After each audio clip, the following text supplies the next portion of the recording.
Сколько бы я не просил.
May!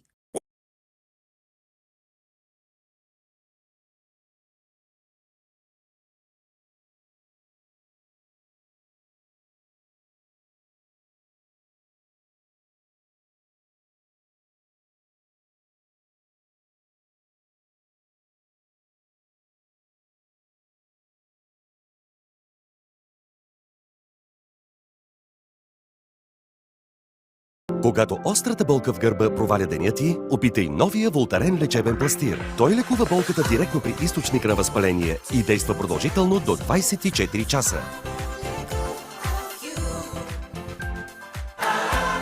It's free, fun, and effective. Download Duolingo, the #1 language learning app. It's finally tutorial time! Yup, a tutorial for me. Hey, no! The tutorial was going to be for me the whole time! Yeah, until you got outdated by me. We are literally twins except for the face design! So, you can pretend my tutorial is about you. It is about me! Yes, it is about you. Ah! Actually, the tutorial is not about either of you. Well then, who's it about? Me. It's about me. What? Evasive maneuver! So, as promised, this is a tutorial on my Craft Prototype 3D printed model. Even though a lot of you clearly don't need it because you're flawlessly recreating characters without the tutorial. And a few of you even beat me to the lofty armor. Like, how is that possible? I didn't even tell anyone I was gonna do that. Just get out of here. You clearly don't need the tutorial. I don't know why you're hanging around. But for the rest of you,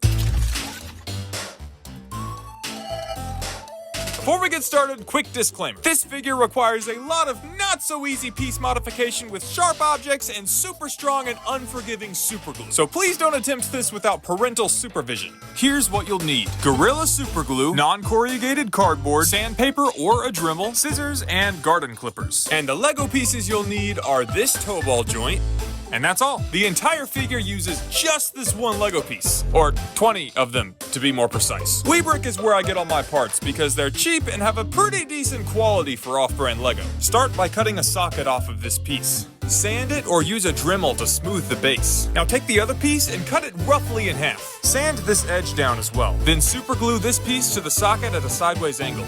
Now superglue cardboard to the bottom of this piece to make it stronger. Cut off all the overhangs to get the perfect shape to fit this piece. And you don't have to do this, but I like to shave off the studs with a box cutter for a cleaner look. Make 8 of these for the limbs. And yes, every single arm and leg uses the exact same piece. Now for the torso.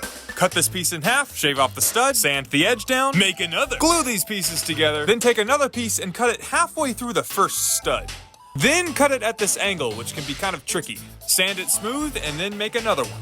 Glue these to both sides of the torso piece.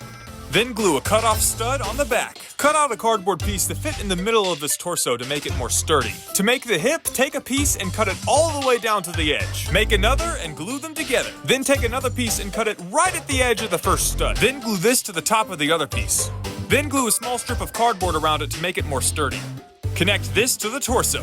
To make the feet, take a cut socket and glue a strip of cardboard to the bottom of it. Then fold in the excess to where it just touches the socket. Then paint it with a liquid-based superglue to really solidify it. Gorilla Superglue works, but something more thin and runny works better.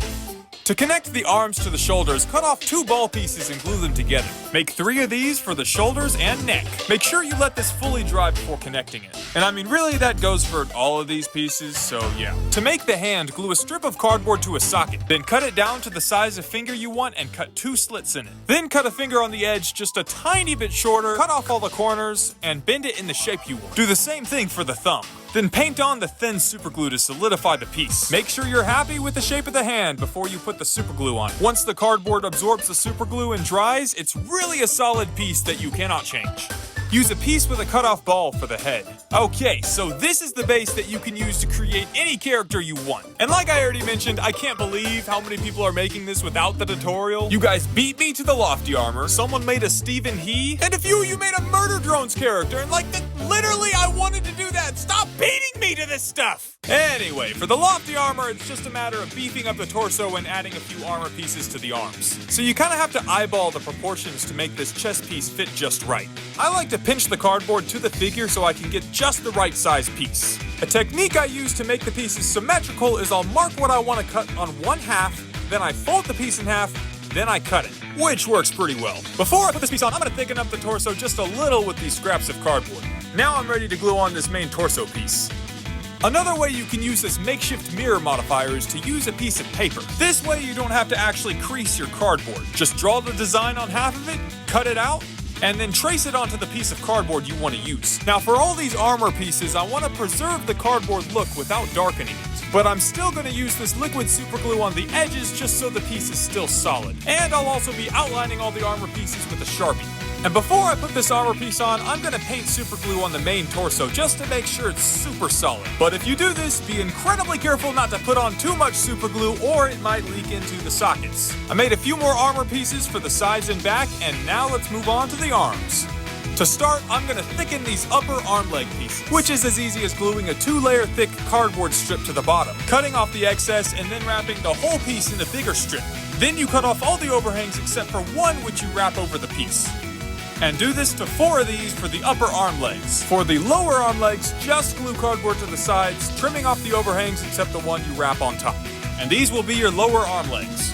Now, to armor the upper arm, make these armor pieces using the same technique I used for the chest plate. Then connect them to the torso.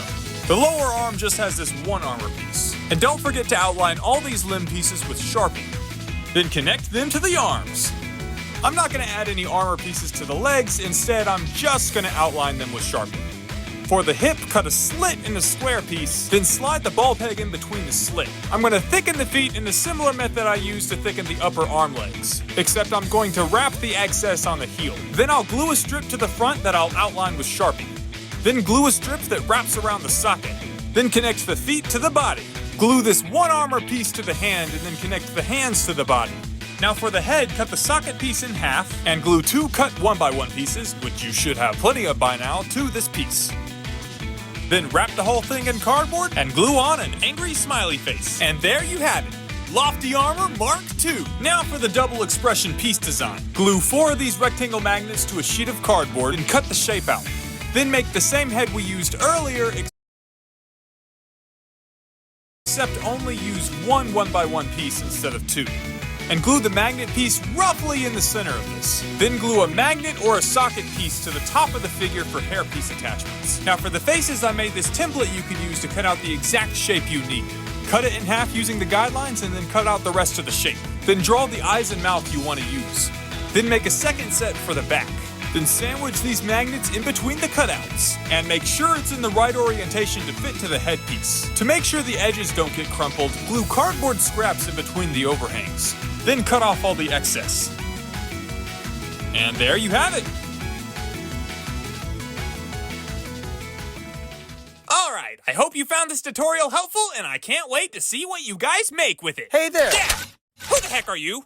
I'm Clofty. I was just wondering, when am I gonna get a tutorial? Because, like, I'm also a prototype 3D printed figure. I think it'd be really cool if I have one, and... Okay, flip it over! Boy, what a jerk! But aren't you, like, a tiny version of him, though? Okay, flip it over!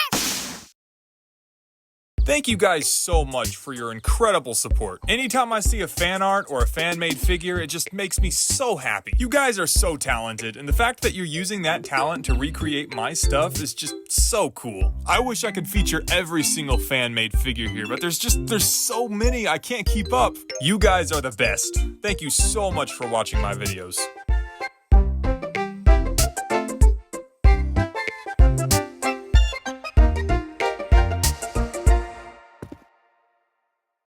Не се предавайте на чувствителните зъби. Активирайте облегчението на чувствителността Selmec Sensitive Professional. Тя веднага предпазва чувствителните области и осигурява